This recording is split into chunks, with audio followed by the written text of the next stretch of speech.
할렐루야. 감사합니다. 오늘은 시편 119편 1절 말씀으로 2024년 생애 최고 전성기 만들자 오늘 세 번째입니다. 세 번째로 오늘 전성기 2단계 하나님 말씀으로 오늘 설교를 하도록 하겠습니다. 예, 화면을 비춰 주십시오. 오늘은 그 2단계 하나님 말씀에 대해서 하겠습니다. 하나님 말씀이 뭐죠? 아시죠? 성경의 말씀인데 오늘은 크게 세 가지 주제로 오늘 여러분에게 설교 말씀을 하겠습니다. 오늘 세 가지 주제인데 첫 번째, 우리 인생의 기준과 중심은 하나님 말씀입니다로 오늘 전거를 하겠습니다. 하나님 말씀이 왜 중요하냐? 첫 번째, 우리의 인생과 기준과 중심은 하나님 말씀입니다고. 오늘 두 번째 설교는 우리 생애의 기쁨을 오직 말씀으로 삼자라는 주제입니다. 그리고 오늘 세 번째 말씀의 주제는 하나님 말씀의 위력은 강력하다. 이 세 가지로 오늘 하나님 말씀에 대해서 보도록 하겠습니다. 할렐루야. 자, 오늘 본문 말씀을 읽어 드리도록 하겠습니다. 구약 성경 시편 119편 1절 말씀입니다. 행위가 온전하여 여호와의 율법을 따라 행하는 자들은 복이 있음이여라는 말씀으로 오늘 증거하도록 하겠습니다. 자, 감독님 저쪽으로 해 주십시오. 다시 한 번 더. 자, 그러면 우리 올해 주제가 뭡니까? 2024년을 믿음의 뭐로 보내자? 전성기로 보내자. 전성기 보내기 위해서 몇 단계 전략이 있겠습니까?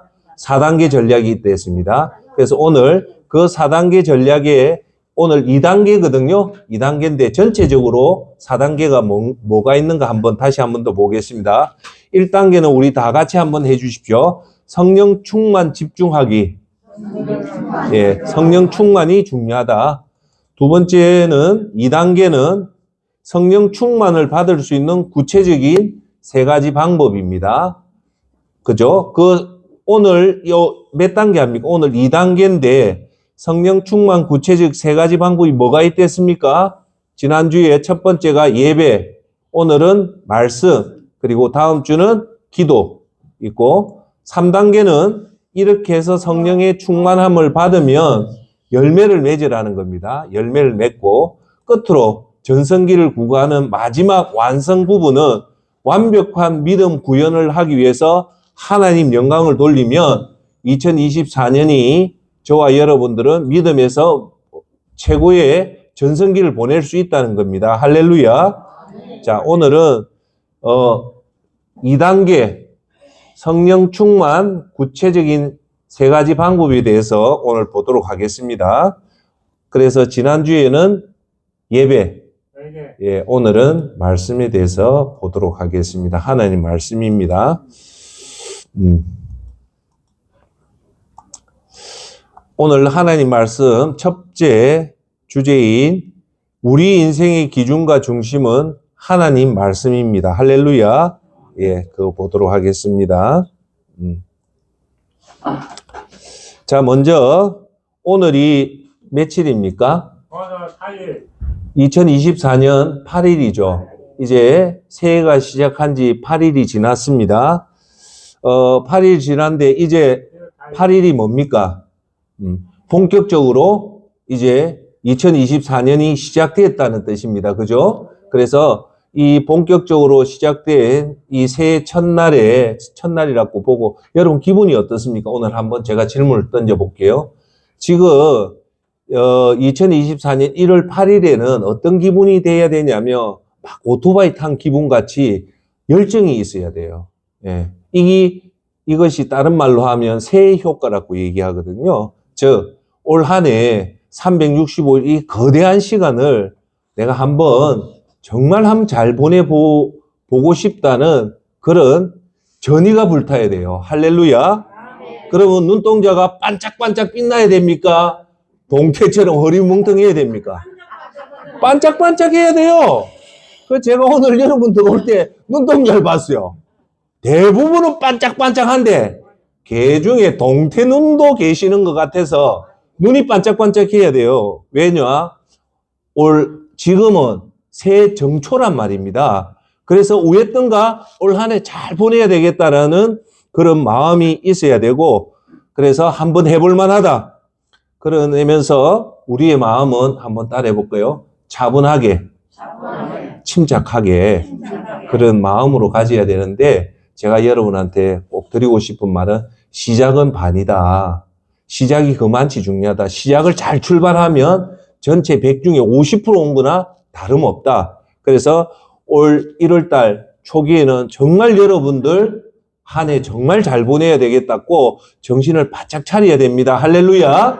그래서 항상 올 한 해 주무시고 일하면 내 최후의 전성기가 2024년인데 초반부터 잘해야 된다. 그런 마음을 꼭 가지셔야 됩니다. 예.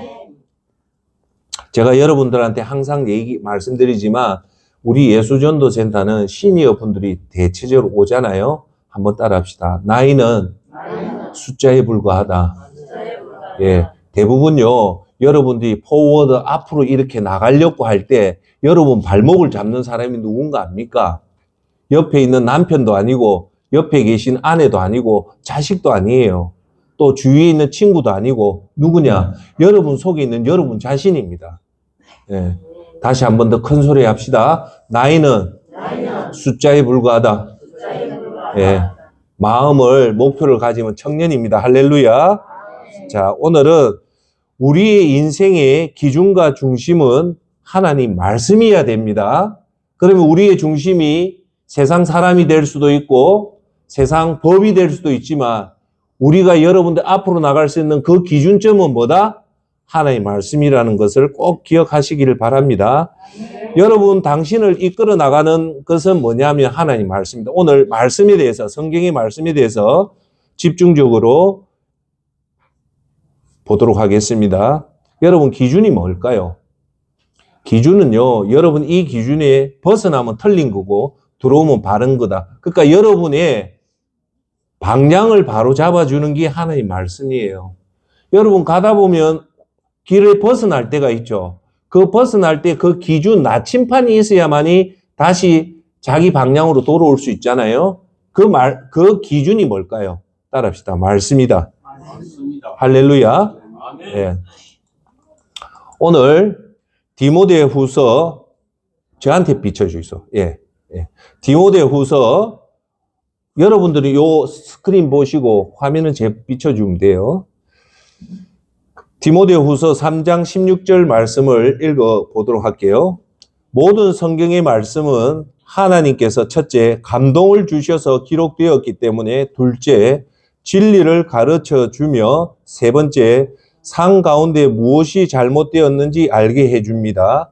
또한 넷째, 그 잘못을 바르게 잡아주고 다섯 번째, 의롭게 사는 법을 가르쳐 줍니다. 오늘 디모데후서 3장 16절은 하나님 말씀은 크게 5가지 유익한 것이 있다는 거예요. 첫 번째가 뭐냐?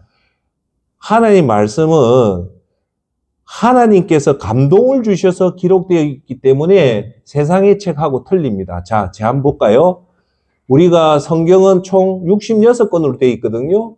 근데 그 저자가 모세도 썼고 사도 바울 선생도 썼지만 하나님은 그 사람을 통해서 쓴 거지 실제로 모세가 적은 것이 아니고 바울 선생이 적은 것이 아니라 직접 저자는 누구다? 하나님을 썼어요. 하나님은 그 사람을 통해서 사용한 거지 실제로 저자는 성경의 저자는 누구다? 하나님이다. 하나님이 모세를 통해서 모세오경을 적게 했고 사도 바울 선생을 통해서 신약의 13권을 사도 바울 선생을 통해서 적었기 때문에 실질적으로는 사도 바울 선생이 감동을 주셨기 때문에 저자는 누구다? 하나님이다. 그래서 성경은 첫째요, 진리를 가르쳐 줍니다. 진리는 뭡니까? 예수님이다. 예수님을 가르쳐 주고요. 두 번째, 여러분들이 세 번째는 상 가운데 여러분 우리가 살아가면서 내가 무엇이 잘못되고 한지를 알게 해준다는 겁니다. 그리고 네 번째, 그 잘못된 것을 바르게 잡아주는 것이 성경이고, 끝으로 여러분과 제가 의롭게 사는 법은 이 성경을 통해서 가르쳐 준다는 겁니다. 할렐루야. 그래서 성경은요, 우리의 말씀은 제일 중요한 게 뭐냐면 방향을 바로 잡아줘요. 여러분, 우리가 살아갈 때 어떤 목적지로 갈 때 방향이 중요하잖아요. 그죠? 그 방향이 잘못되면 우리가 노력해도 소용이 없잖아요. 그래서 항상 하는 말이 성공은 스피드가 아니고 올바른 방향이라 해요. 그러니까 우리 방향을 잡아주는 것이 말씀이라는 겁니다. 그러면 이걸 왜 내가 말씀이 중요하냐면요.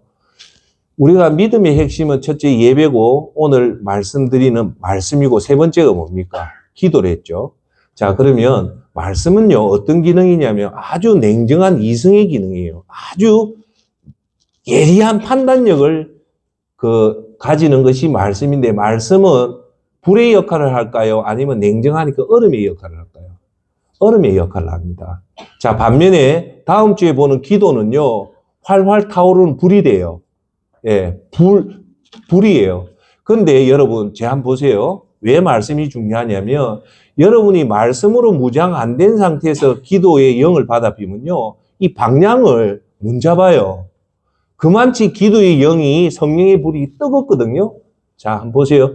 뜨거운데 여러분들이 기초가 말씀으로 든든한 기초가 서 있으면 그 뜨거운 불의 방향이 올바른 방향으로 간단 말입니다. 제 뜻 아시겠어요? 그런데 간혹요, 말씀에 이렇게 준비가 안 된 상태에서 성령의 불을 받으면요, 이것이 제대로 된 방향을 안 가고 엉뚱한 방향을 가는 경우가 우리 주위에는 상당히 많습니다. 그래서 앞으로 여러분이 성령의 충만을 받고 뜨거운 불을 받으면 이 불을 관리할 수 있는 방법은 여러분 자신의 의지가 아니라 하나님 말씀으로 이 불을 관리를 해야 됩니다. 할렐루야. 아시겠죠? 예. 그래서 우리의 방향을 바로 잡아주는 것이 뭐다? 하나님 말씀이다. 자, 여러분 잘 한번 보세요. 하나님 말씀을 읽을 때는요, 많이 읽는 것보다도 이해해서 읽는 것이 훨씬 더 중요합니다. 여러분, 하나님 말씀을 이해하면요, 여러분, 왜냐? 하나님 말씀은 크게 간단하게 이해하면 이거죠. 이것은 하지 마라. 이것은 해라. 그걸 분명하게 여러분한테 잡아줍니다. 그것이 하지 말아야 될 것과 하는 것이 따라합시다. 그게 방향이다. 그 방향을 올바르게 잡아준단 말입니다. 할렐루야. 할렐루야. 자, 그래서 우리가 두 번째 오늘 제가 여러분한테 보이는 거, 그러면 하나님 아는 지식이 없으면 어떻게 되는가에 대해서 한번 봅시다. 세상 사람은 하나님 지식을 잘 모르잖아요. 그죠? 오늘 호세아서 4장 6절에는 분명하게 얘기를 합니다. 한번 읽어 드릴게요. 내 백성이 지식이 없으므로 망하는도다. 내가 지식을 버렸으니 나도 너를 버려 내 제사장이 되지 못하게 할 것이요. 내가 내 하나님의 율법을 잊었으니 나도 내 자녀를 잊어버리리라 라고 얘기합니다. 할렐루야. 자, 오늘 호세아서에서는 분명히 얘기해요. 내 백성이 실패하고 망하는 이유는 딱 하나다. 그게 뭐다? 하나님 아는 지식이 없기 때문이라는 겁니다. 할렐루야. 예. 그래서 너희가 하나님 아는 지식을 버렸기 때문에 하나님도 우리를 버린다는 거예요. 할렐루야. 자, 그러면 제가 여러분한테 말씀드리는 것은 뭐냐면, 우리가 이 한 번밖에 없는 인생을 잘 살고 성공하기 위해서는 뭘 해야 되냐면, 한번 따라 합시다. 하나님을 많이 알자. 정확하게 알자. 자, 여러분, 제가 이렇게 믿음 생활 해보면 느끼는 게 뭐냐면, 하나님 아는 만큼 믿음 생활을 해요. 하나님 아는 지식이 많은 사람이 믿음 생활도 넓고 크고 든든하게 해요. 그런데 하나님 아는 지식이 없으면 방종해져요. 예. 그래서 여러분들이 하나님이 사랑의 하나님이고 공의의 하나님이고 정의의 하나님이라는 이런 사실들을 여러분이 많이 알면 알수록 하나님을 더 잘 섬기게 된다는 겁니다. 할렐루야. 그래서 여러분, 우리가 하나님 알 수 있는 방법이 뭘까요? 또 사지선답을 하도록 하겠습니다. 여러분 워낙 똑똑해서 객관식을 내야지 여러분 맞춰요. 주관식 하면 여러분들 너무 똑똑해서 잘 못 맞춰요. 네. 하나님 알 수 있는 방법 1번 텔레비를 본다. 왜요? 2번 유튜브를 본다. 3번 만화를 본다. 4번 성경을 읽는다. 몇 번일까요? 이래 똑똑하다니까요. 다른 데 가면 4번을 잘 못 맞춰요. 우리 예수전도센터는 희한하게 정답을 어떻게 그래 또박또박 그래. 제가 감탄을 합니다. 그래서 우리가 하나님 알 수 있는 방법은 오로지 성경밖에 없어요. 자, 그러면 제가 하나만 더 얘기합시다. 성경을 어려운 성경을 읽어야 될까요? 이해하기 쉬운 성경을 읽어야 될까요? 제가 항상 얘기하는 거예요. 어렵게 성경을요, 백독해도 아무 소용 없어요. 1독을 하더라도 쉬운 성경으로 여러분들이 알기 쉽게 읽는 것이 가장 좋아요. 할렐루야. 그래서 하나님 알려면 제가 오늘도 얘기해요. 제일 쉬운 성경을 사서 읽으면 전체 중에 한 90%는 이해하게 됩니다. 할렐루야. 예. 그래서 오늘 내 삶이 힘들어지고 우리 삶이 어려워지고 내 자식이 망하는 이유는 딱 하나다. 뭐 때문에 망한다? 하나님 아는 지식이 없으면 망하게 되어 있습니다. 할렐루야. 예. 자, 그런데, 세 번째 말씀을 드릴게요. 하나님 말씀이 중요하다 했잖아요. 그래요, 안 그래요? 그렇죠. 자, 그러면 성경에서도 하나님 말씀이 중요하다는 걸 인정하고 있습니다. 그게 어디서 인정하냐면요. 제가 퀴즈 내겠습니다. 왜 퀴즈를 낼까요? 여러분의 수준을 테스트하려고 내는 게 아니라 여기 보면 조는 우리 조 권사님, 조 장로님이 많아서 그래요. 그 퀴즈 낼 때 조는 장로님한테 내가 질문합니다. 졸면 안 돼요. 자, 뭐냐? 성경에서 성경이 총 66권으로 되어 있거든요. 그 중에서 가장 긴 책이 어느 부분일까요? 네. 성경이 가장 긴 성경이 어느 성경일까요? 시편입니다. 잘했습니다. 시편이 성경 중에서 제일 두꺼워요. 그게 총 101편에서부터 150편까지 구성되어 있는 시편이 가장 두꺼워요. 그 다음 제 장수가 많은 게 이사야서입니다. 예. 그 다음 제 에레미야서고, 그 다음 제 창세기입니다. 그렇게 나가거든요. 그러면 시편이 성경에서 가장 분량이 많다는 거 얘기했잖아요. 그 중에서 가장 그 1장, 2장, 3장이 있잖아요. 장수로 가장 많은 장수의 절이 있잖아요. 그러면 성경에서 어느 책의 몇 장이 가장 긴 장일까요? 거기 시편에 따라합시다. 불나면 어디에다 신고합니까? 119죠. 시편 119편 한 장이 제일 길입니다. 그게 몇 절로 되어 있냐면 176절로 되어 있어요. 보통 한 장의 절수가 10절이나 보통 길어도 한 30절밖에 안 들어가 있는데 시편에 119편은 총 176절로 되어 있어요. 그죠? 자, 그러면 제가 던지는 이유는 이거예요. 시편에서 우리 성경에서 가장 두꺼운 책이 시편이다. 시편 중에 가장 또 두꺼운 장이 119편이다. 여기 176절로 되어 있는데 여기 놀라운 사실이 있어요. 그게 뭐냐면 시편 119편은 전부 다 성경에 대해서 얘기를 해요. 1절도 성경, 2절도 성경, 3절도 성경으로 해서 176절 전부 다 주제가 성경입니다. 그래서 제가 여러분한테 확인시켜 드리게끔 176절을 다 읽을 수는 없어도 일부분만 읽어 드릴게요. 시편, 오늘 본문으로 정했던 절수가 시편 119편 1절이었거든요. 읽어볼게요. 1절, 행위가 온전하여 여호와의 율법을 따라 행하는 자들은 복이 있으며, 여기서 성경을 말하는 건 뭐냐면 따라합시다. 여호와의 율법. 여호와의 율법이 성경을 의미하는 거예요. 자, 그 다음 시편 2절, 여호와의 증거들을 지키고 전심으로 여호와를 구하는 자는 복이 있도다. 여기서 성경을 의미하는 말은 뭘까요? 따라합시다. 여호와의 증거. 크게 봅시다. 여호와의 증거. 자, 3절을 읽을 때 성경을 의미하는 말이 뭔가 찾아보십시오. 3절. 참으로 그들은 불의를 행하지 아니하고 주의 도를 행하는도다. 여기서 성경이 뜻하는 말은 뭘까요? 주의 도. 잘 하시네. 자, 4절 또 한번 찾아보세요. 주께서 명령하사 주의 법도를 잘 지키게 하셨나이다. 뭡니까? 주의 도. 5절 내 길을 굽게 청하사 주의 율례를 지키게 하소서. 여기서 성경은 주의 율례. 자, 6절 내가 주의 모든 계명에 주의할 때에 부끄럽지 아니하리이다. 여기서 성경이 말하는 건 뭘까요? 모든 계명. 요렇게 모든 절마다 이 성경이 다 말씀이 있어요. 그 중에서 유명한 구절이 뭐냐면 시편 119편에 따라합시다. 105절.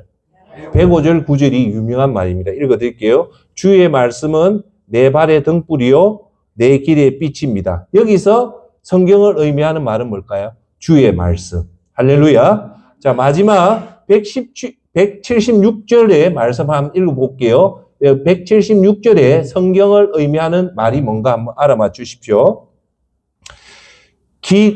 이른 양같이 내가 방황하오니 주의 종을 찾으소서. 내가 주의 계명을 들어 잊지 아니함이다. 여기서 말하는 것은 주의 계명. 자, 여러분 말씀했다시피 성경의 가장 긴 장은 시편이고 시편에서 또 성경에서 가장 긴 절은 119편이랬죠. 119편에 총 176가지 절이 있는데 모든 절마다 그 뜻이 다 뭐를 한다? 성경의 말씀이 있다. 자, 이 말은 뭘까요? 성경이 중요한데 그 중요한 것 중에 가장 중요한 것이 뭐라고 하기 때문에 이렇게 길게 했을까요? 하나의 말씀입니다. 그래서 여러분 시간 날 때 119편을 한번 읽어보십시오. 읽어보시면 한 절 한 절마다 다 하나님 말씀의 의미가 되어 있는데 그게 176번의 하나님 말씀이 나온다. 그 말은 하나님이 그 말씀을 가장 소중히 여긴다는 겁니다. 할렐루야. 자, 네 번째는 우리가 하나님 말씀을 방향 이렇게 했지만 네 번째는 뭐가 중요하냐면 하나님 말씀을 여러분 잘 읽고 여러분 마음속에 하면 따라합시다. 분별력을 얻는다. 분별력이라는 것은 뭐냐면 거짓과 참을 분별할 수 있는 능력을 가지는 거예요. 할렐루야. 그래서 오늘 여러분한테 이 분별의 힘을 가졌던 성경에서 하나님 말씀을 사랑했던 두 교회가 있어요. 대표적인 교회가 하나가 베레아 교회고 하나가 여러분 잘 아시는 에베소 교회입니다.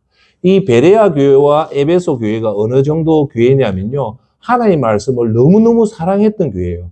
그러니까 하나님 말씀을 사랑하면 우리가 어떤 능력을 가진다고요?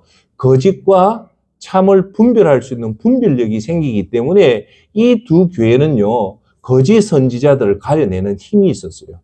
저놈이 진짜다 가짜다를 알아낼 수 있던 힘의 권한이 어디에 있냐면 이 두 교회는 하나님 말씀을 철저하게 사랑했다는 겁니다. 여기 계신 여러분들도 하나님 말씀을 사랑하며 센터장이 진짜다 가짜라는 걸 알 수가 있어요. 예. 제가 진짜로 보입니까? 가짜로 보입니까? 역시 똑똑하다는 말입니다. 여러분은 강사도 세계적인 강사고 여기 오신 여러분도 세계적인 성도들이고 만세 한번 합시다. 만세! 네, 감사합니다. 네. 여러분 자 읽어볼게요. 사도행전 17장 11절에 이렇게 나옵니다. 베레아 사람들은 데살로니가 사람들보다 교양이 있는 사람들이어서 말씀을 간절한 마음으로 받아들이고 바울이 말한 것이 사실인지 알아보려고 날마다 성경을 찾아보았습니다. 라는 말이 나와요. 이게 뭘까요? 베레아는 데살로니가 교회 성도들보다 훨씬 성숙됐다. 왜 성숙됐냐면 항상 날마다 성경을 찾아봤다는 거예요. 찾아봤는데 어느 정도였냐면 베레아 교회에 와서 사도 바울 선생이 설교를 하니까 이 베레아 교회 성도들이 사도 바울 선생이 설교가 맞는지 안 맞는지 그걸 검증을 뭘로 했다? 성경으로 할 정도로 베레아 교회는 그 목회자보다도 훨씬 더 우위에 둔 것이 뭐다? 성경이다. 그러니까 우리도 예수전도센터에 이해를 하지만 센터장은 아무것도 아니죠. 센터장 위에 천급 위에 우리 위에 있는 게 뭘까요? 하나님 말씀입니다. 그래서 우리가 하나님 말씀을 있으면 이렇게 선과 악과 저 사람이 거짓인지 가짜인지 분별하는데 그 분별의 기준이 뭐라고 합니까? 성경의 말씀이라는 겁니다. 할렐루야. 자, 두 번째 에베소 교회는요. 요한계시록 2장 2절에 나옵니다. 나는 내 행위들과 내 수고와 인내를 안다. 에베소 교회의 행위와 수고와 인내를 안다. 내가 악한 사람들을 참지 못한 것과 자칭 사도라고 하는 사람들을 시험해 그들이 사도가 아니라 가짜들이라는 것을 밝혀낸 것을 안다라고 합니다. 에베소 교회는 어떤 역할이냐면 가짜 사도를 분별해낸 교회가 에베소 교회라는 겁니다. 이 에베소 교회가 이 사람이 사도가 진짜인지 아닌지를 분별한 교회가 에베소인데 뭘로 분별했다는 겁니까? 하나님의 말씀으로 했다는 겁니다. 존경하는 저와 여러분들이 이 세상에는 헛된 신과 헛된 사상이 많잖아요. 그걸 분별할 수 있는 영이 뭐다? 하나님의 말씀을 우리가 잘 깨달으면 그 영을 분별할 수 있다는 겁니다. 자, 이제 하나님 말씀 세 가지 주 중에 둘째는 다 같이 한번 읽어봅시다. 자, 하나님 말씀 세 가지 주제의 둘째, 우리 생애의 기쁨을 오직 말씀으로 삼자입니다. 할렐루야. 자, 여러분 생애에서 가장 기쁜 것이 뭡니까? 자식이 잘 되는 경우도 있고, 그죠? 손자가 공부를 잘하는 경우, 그 다음 내가 건강한 거, 내가 사업이 잘 되는 거, 이런 세속적인 거 있지만, 사실 이런 게 우리 육체를 입은 사람한테 사실 즐겁잖아요. 근데 성경은 그런 것들이 아니고 분명한 그 길을 제시합니다. 뭐를 기쁘게 여기야 된다고요? 뭐요? 하나님 말씀. 저도 항상 내 자식이 잘 되고 내 사업이 잘 되고 이런 것이 사실은 우리한테 즐거움이 주지만 이런 것들은 뭐냐면요. 한시적입니다. 영원하지가 않아요. 조금 있으면 없어져요. 그런데 우리는 여러분 잘 보세요. 오늘 중요한 말 합니다. 없어지는 걸 잡아야 됩니까? 영원한 걸 잡아야 됩니까? 영원한 걸 잡으면 어떤 특징이 영원하기 때문에 변하지가 않잖아요.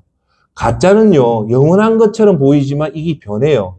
우리가 말하는 돈, 명예, 권력, 심지어 건강까지도 이 가짜예요. 왜냐? 이 변하잖아요. 근데 하나님 말씀은 안 변하기 때문에 우리가 붙잡아야 할 수 있는 근거입니다. 한번 따라합시다. 우리의 즐거움은 기쁘지 않더라도, 즐겁지 않더라도, 오직 의지적으로, 의식적으로 하나님 말씀을 사랑하자.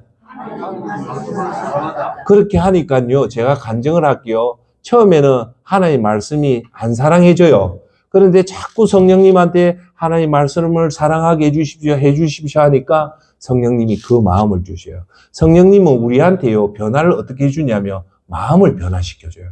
지금은 저는 간증을 하면 성경 읽는 게 참 옛날보다는 많이 좋아졌어요. 많이 좋아졌어요. 예.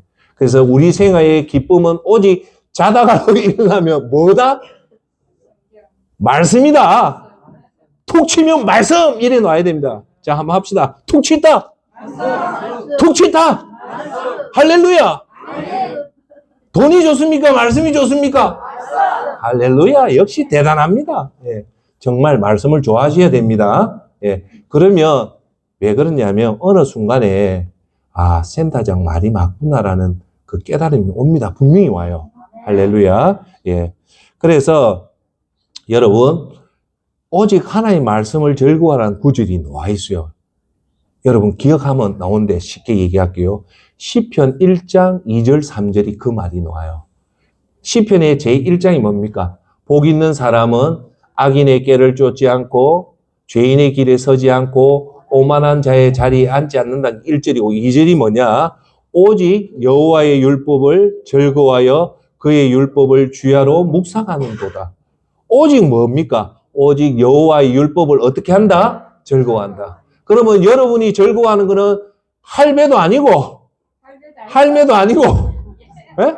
손자도 아니고 예? 돈도 아니고 예? 해외여행도 아니고 오직 뭐다? 여호와의 율법. 할렐루야. 그래서 이걸 오직 여호와의 율법을 사랑하면 나타나는 현상이 있어요. 뭐냐? 주야로 그의 율법을 주야로 묵상한다. 아침과 저녁으로 하나의 말씀만 묵상한다. 할렐루야. 그러면 여러분이 정말로 하나의 말씀을 좋아하는지 안 좋아하는지 테스트할 수 있는 기준은 아침과 저녁으로 자발적으로 계속 하나의 말씀을 읽고 싶어 한다면 여러분 사랑하는 거예요. 할렐루야. 그 다음에 3절에 그렇게 오직 하나님 여호와의 율법을 즐거워하여 주야로 묵상하는 자한테 하나님이 선물 그 결과를 나타내는데 그게 뭐냐? 그가 시냇가에 심은 나무가 철을 따라 열매를 맺으며 그 잎사귀가 마르지 함 같으니 그가 하는 모든 일이 다 형통하리로다. 할렐루야. 여기서 주목할 말은 뭐냐면 잎사귀가 푸르고 열매를 맺는데 그걸 한마디로 하면 따라합시다. 모든 일이 다 형통하다. 이거만치 놀라운 일이 어디 있습니까? 여러분 하는 일마다 다 형통하게 된다는 거예요. 할렐루야. 자, 그러면 어떻게 하면 우리가 하는 일이 잘 되냐면 주야로 하나의 말씀을 묵상하면 우리 마음속에 뭐가 들어와 있습니까? 하나의 말씀으로 꽉 차면요. 어떤 현상이 나타나냐면 어떻게 되냐면 이렇게 되면 성경은요. 잡아야 될 것과 놓쳐야 될 걸 분명하게 가르쳐줘요. 그럼 우리 마음속에 성경이 들어와 있으면 잡아야 될 것은 어떻게 합니까? 꼭 붙잡을 거고 놓아야 될 것과 멀리 해야 될 것 멀리 하죠. 그런 상황이면 어떤 일을 해도 다 형통한 겁니다. 할렐루야. 우리 삶이 왜 형통하지 못한 이유가 뭘까요? 붙잡아야 될 거는 안 붙잡고 붙잡지 말아야 될 걸 붙잡으니까 우리 일이 안 되는 겁니다. 할렐루야. 자, 그러면 우리가 붙잡아야 될 게 대표적인 게 뭡니까? 하나님 말씀을 붙잡고 하나님 예배를 붙잡고 하나님 기도를 붙잡으면 붙잡고 그 다음 째 버려야 될 건 뭡니까? 정욕을 버리고 탐욕을 버리고 교만을 버리면 여러분 하는 일이 모두 다 어떻게 된다고요? 다 잘 된다는 겁니다. 할렐루야. 성경에 이렇게 된 사람이 누굽니까? 요셉 아닙니까? 요셉이 하는 일마다 다 형통하게 됐다는 말은 다른 말로 하면 요셉은 하나님 말씀대로 해라는 건 했고 하지 말라는 거 안 했기 때문에 보디발의 아내가 자기를 유혹해도 하지 말아야 됐기 때문에 요셉이 넘어갔습니까? 안 넘어갔습니까? 안 넘어갔잖아요.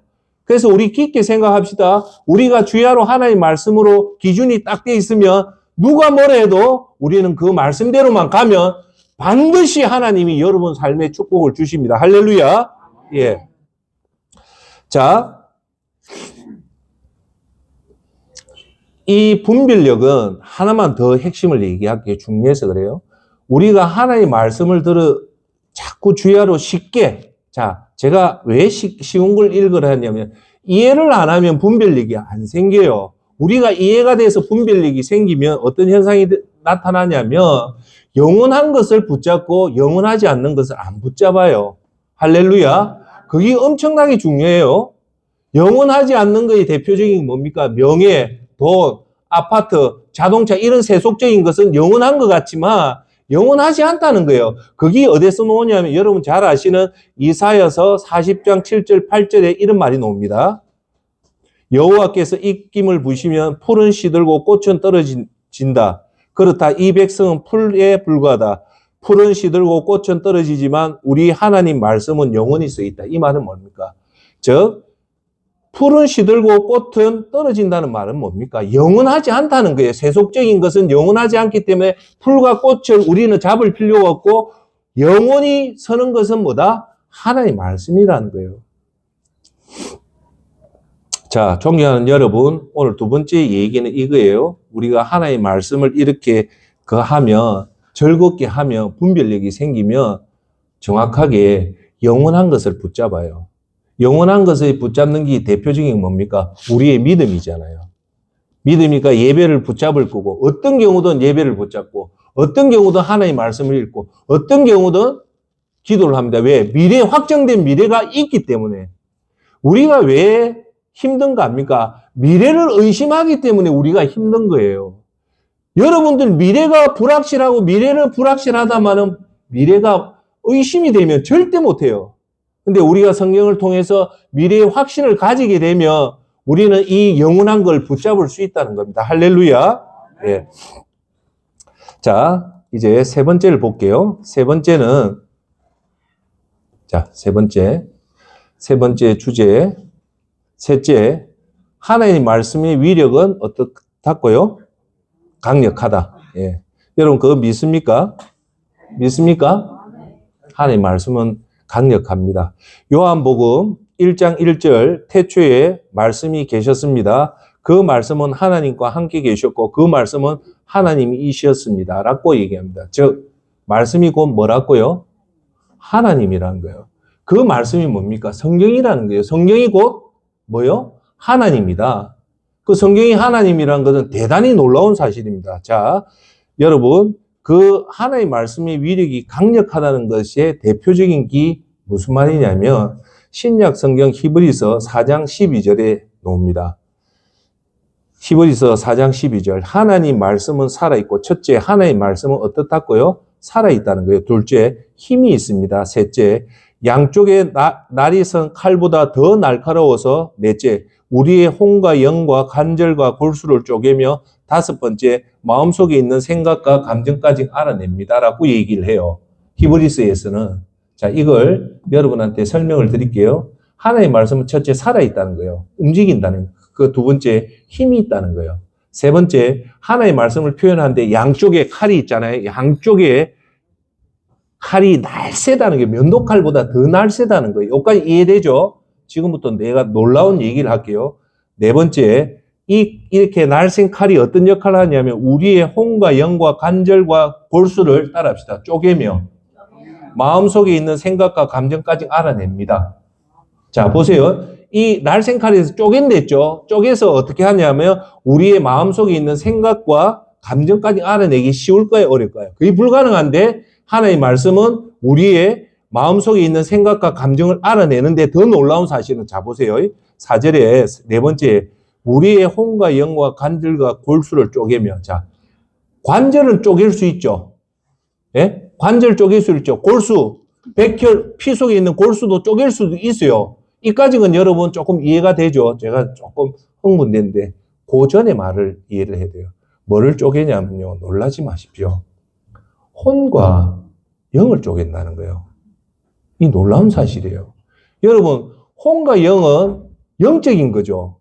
영적이니까 물체입니까? 비물체입니까? 예? 뭡니까? 다시 한번 물어볼게요. 주목. 골수와 관절은 물체죠. 우리 관절이 물체잖아요. 골수도. 그런데 혼하고 영은 물체입니까? 비물체입니까? 보이지 않잖아요. 그런데 성경은 뭡니까? 혼과 영을 쪼갠다는 거예요. 여러분, 이거 이해가 되세요? 이거는 정말로 신비한 말입니다.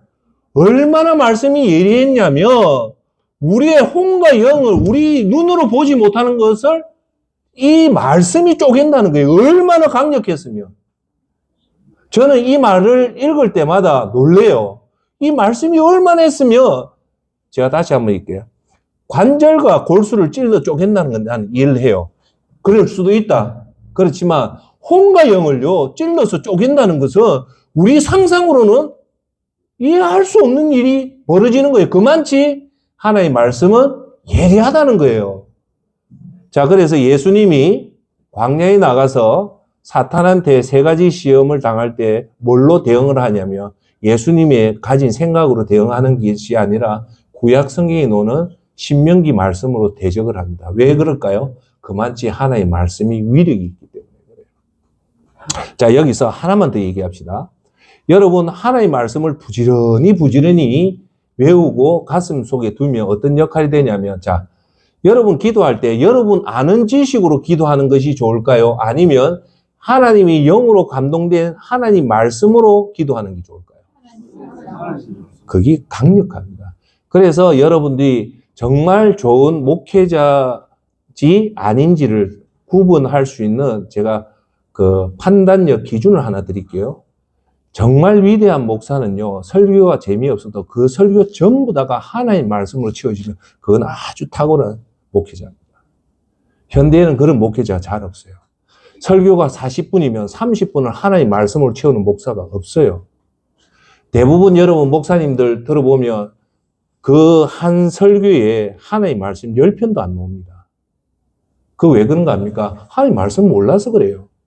정말로 영성이 있는 사람은요, 이거 우리 예배나 이런 말씀은 영의 관계거든요. 영의 관계는 인간의 생각으로는 안 통해요. 말이 좀 어둔해도 그 말씀 속에 하나의 말씀을 사용하면 이게 강력해져요. 할렐루야.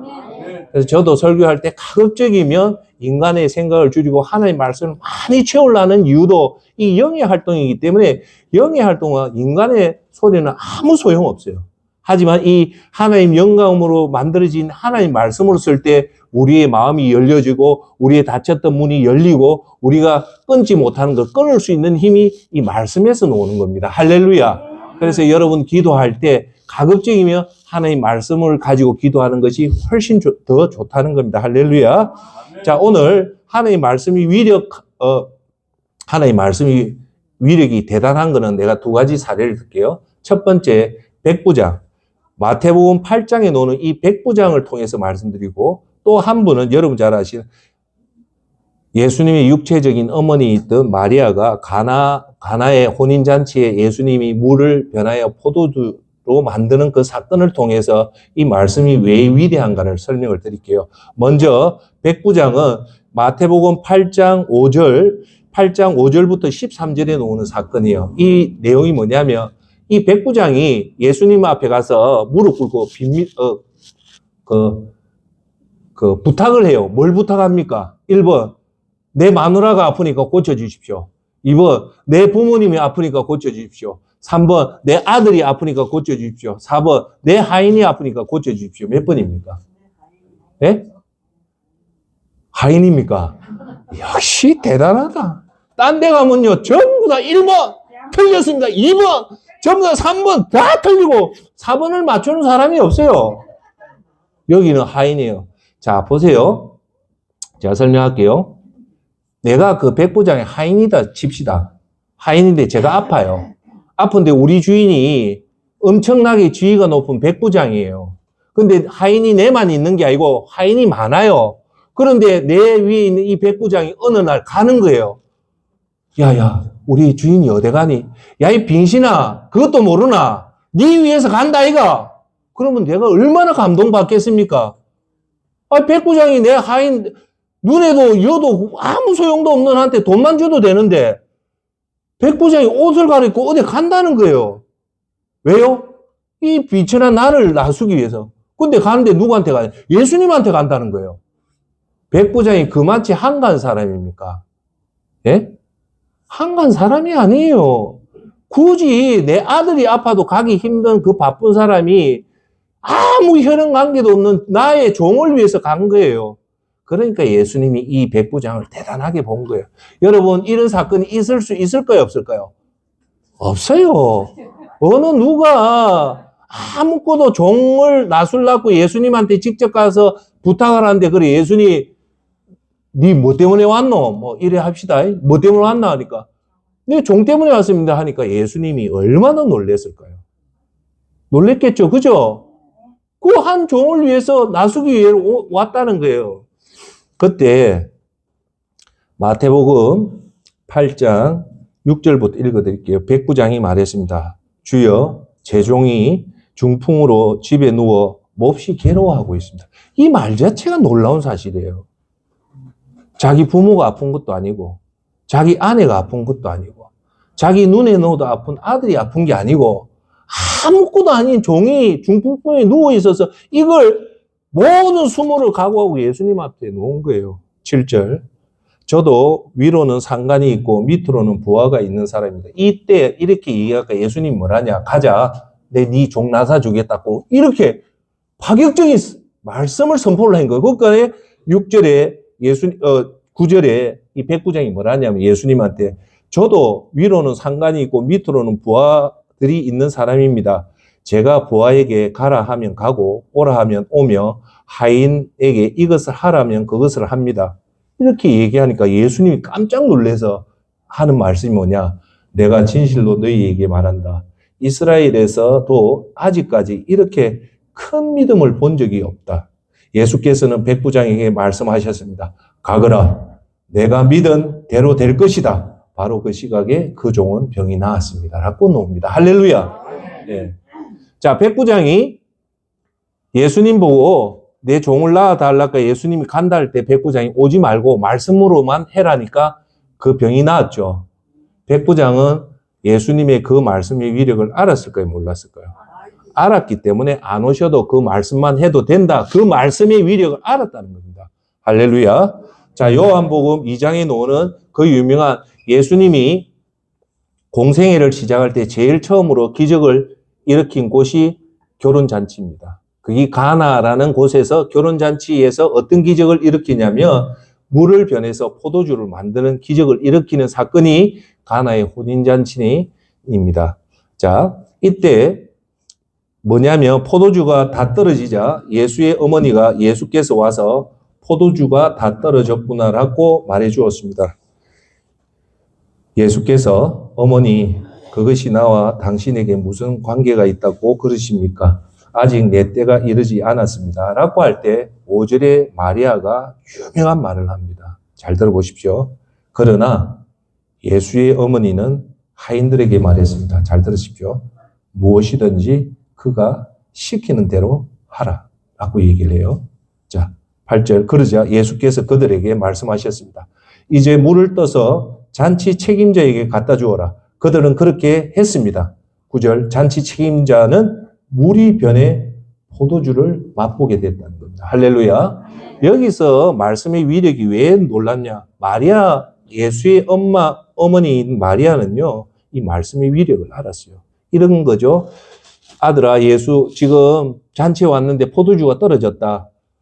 너는 할 수 있다. 그러니까 예수님은 뭔가 여자여, 내 때가 아직 이르지 않았다 하면서 예수님이 뭐냐? 물을 떠가지고 갖다 주라 하니까 그 물이 뭘로 변했다는 겁니까? 포도주로 했죠. 예수님이 말씀을 선포하니까 물이 포도주로 됐죠. 이만치 말의 위력이 대단하는 것은 마리아가 알아서 뭐라 했냐? 무엇이든지 그가 시키는 대로 해라. 예수님이 말씀하면 그게 그대로 된다고 얘기하는 겁니다. 할렐루야! 그래서 예수님이 산상수훈에 뭐라 합니까? 내가 율법을 헤아려 온 것이 아니다! 모든 율법을 이루기 위해서 왔다고 얘기하는 거예요. 그만치 말씀의 위력은 대단하다는 겁니다. 할렐루야! 예수님이 하라고 하면 반드시 이루어진다는 겁니다. 자, 이제 제가 미국에 경건한 가정에 가면요, 애들이 학교 갔다 오면 손 씻고 밥 먹을 때 반드시 하는 게 있어요. 뭡니까? 하나의 말씀 한 구절 안 읽으면 절대 밥 못 먹게 합니다. 예. 그 말이 뭡니까? 우리는 하루 세 끼 육체의 양식을 먹지만 육체의 양식보다 영의 양식인 이 말씀이 훨씬 더 중요합니다. 그래서 미국의 어린아이들은 꼭 세 끼 먹기 전에 반드시 하나님 양식부터 먹고 나서 육체적인 밥을 먹는 거예요. 할렐루야. 우리도 영의 양식 하루에 세 끼 먹기보다도 훨씬 더 중요한 거 먼저 영의 양식인 하나의 말씀을 먼저 읽고 나서 식사하는 것이 훨씬 더 좋습니다. 할렐루야. 자, 두 번째는 무디 선생의 얘기입니다. 무디 선생이 시카고에 대화재 사건이 났을 때 무디 선생이 딱 하나만 들고 나왔어요. 그게 뭐냐? 성경인 겁니다. 왜 그랬냐면 무디 선생한테 왜 선생님 그 많은 물건 중에 하필 성경을 들고 나왔습니까? 라고 할 때 무디 선생이 뭐냐? 내 인생에 가장 중요한 것이 성경이었다는 겁니다. 할렐루야. 자, 여러분 불이 난 게 아니고 여러분 삶에서 가장 중요한 게 뭘까요? 사실은요, 성경입니다. 그래서 우리 미국에서 가장 존경받는 대통령 1위가 링컨입니다. 링컨 대통령이 링컨을 만들었던 이유가 몇 가지 이유가 있지만 그 중에 대표적인 게 일찍 돌아간 그 엄마의 영향이 크대요. 링컨이 10살에 엄마가 죽는데 엄마가 그 사랑했던 엄마가 죽으면서 이 유소년이 링컨한테 던진 말이 뭐냐? 엄마가 읽었던 성경을 주면서 어떻게 해서든 이 성경을 가지고 살면 넌 된다고 해서 링컨이 자기가 그렇게 링컨다웠던 이유는 뭐냐면 사실은 성경입니다. 그래서 링컨이 가장 좋아했던 성경이 시편 37편이라고 하잖아요. 여러분 시간 날 때마다 시편 37편을 읽어보시면 왜 이게 좋냐고, 이 정말 아름다운 시가 바로 시편입니다. 그 다음 주에 제가 한 번 더 얘기하면 그게 뭐냐. 우리나라의 노 목사인데 내가 이름을 안 댈게요. 이 사람이 우리나라에서 가장 인텔리한 목사님인데 현재 이분의 나이가 92로 알고 있습니다. 저희 어머니보다 한 살 적다는데 아직도 목회 생활을 생생하게 합니다. 이분이요, 이북분이에요. 너무너무 이분을 내가 존경합니다. 그런데 이 목사님이요, 이북에서 내려올 때 자기 홀홀 단신으로 내려오는 그날 마지막 밤에 엄마가 그 얘기를 하더랍니다. 너가 읽고 있는 성경은 내가 읽고 너희 아버지가 읽는 성경을 주면서 그 목사님한테 너 내려갈 때 남한에 내려가면 이 성경만큼 읽으라고 얘기하는 게 그 어머니가 그 목사님한테 했는데 그 말씀을 듣고 그 목사님이 남한에 내려와서 이 성경을 붙잡고 해서 지금도 92세인데 우리나라 최고의 교회 지도자이자 최고의 아직도 정정하게 설교를 합니다. 그 설교를 했던 계기가 뭘까요? 어머니가 절체절명의 이제 이별의 순간에 딱 마지막 한마디를 한 거예요. 이 성경을 절대 놓치지 말라는 거예요. 할렐루야. 자, 우리가 오늘 쭉 이걸 읽어봤습니다. 우리가 성경대로만 살면은 우리 단 한 번밖에 없는 인생을 최고로 살 수 있는 것이 바로 성경입니다. 할렐루야. 이제 결론을 맺겠습니다.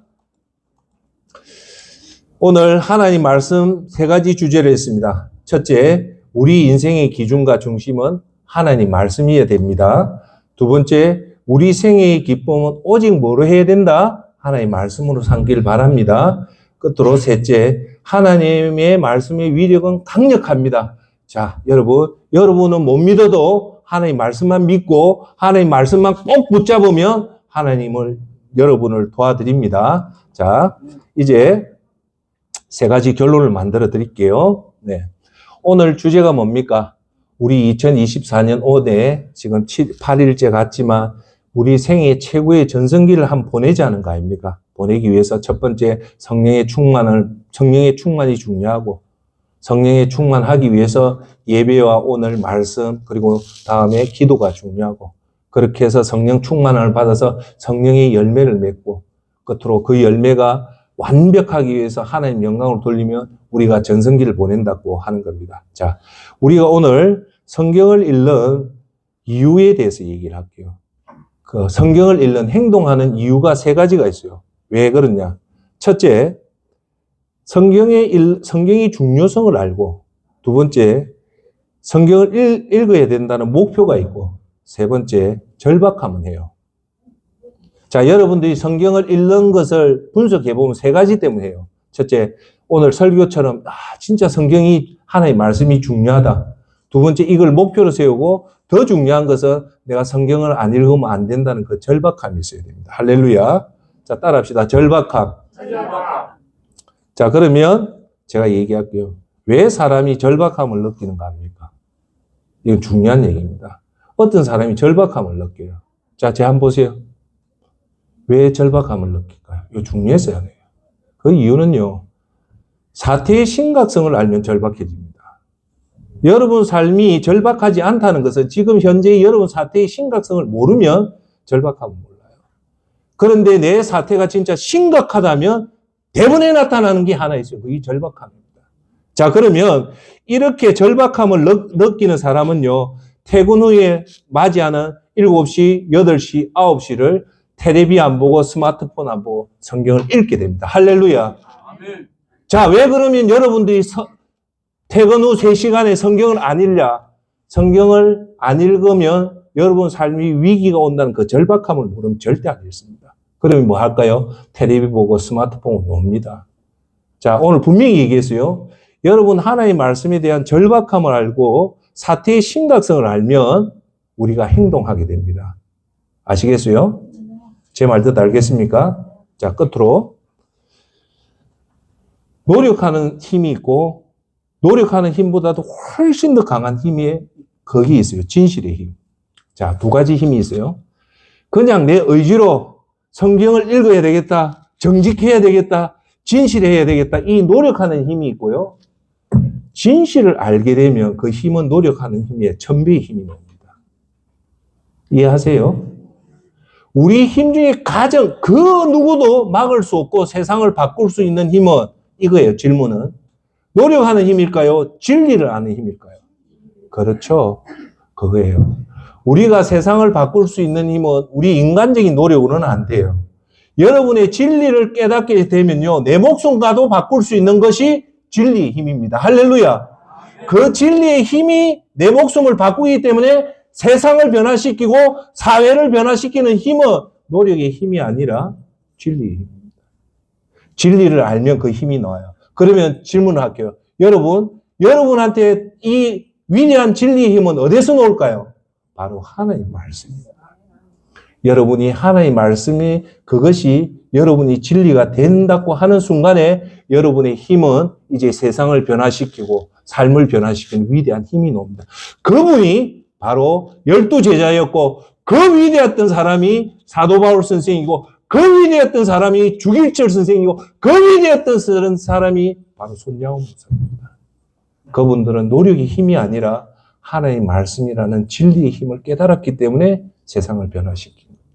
존경하는 여러분, 오늘 여러분한테 말씀합니다. 힘없는 인생, 정말 비참한 인생, 이것을 극복하고 뛰어넘고 여러분 삶의 최고의 전성기를 보낼 수 있는 힘은 딱 하나입니다. 하나님의 말씀을 통해서 성령님의 조명에 의해서 이것이 진리라고 깨닫고 아는 순간 여러분은 전혀 다른 새로운 성령의 사람으로 변하게 됩니다. 오늘 여러분, 우리는 항상 하나님의 말씀을 깊이 여기고 사태의 심각성을 알면 여러분 그 끊기 힘들다는 스마트폰도 끊게 되고 그 끊기 힘들다는 유언과 오락을 끊게 되고 그 끊기 힘들다는 텔레비 드라마도 다 끊게 됩니다. 절박함을 깨달으면 알게 됩니다. 그래서 우리가 거듭나서 우리 생에 2024년이 믿음의 전성기를 누리는 저와 여러분이 되기를 예수 그리스도 이름으로 축원합니다. 기도합시다.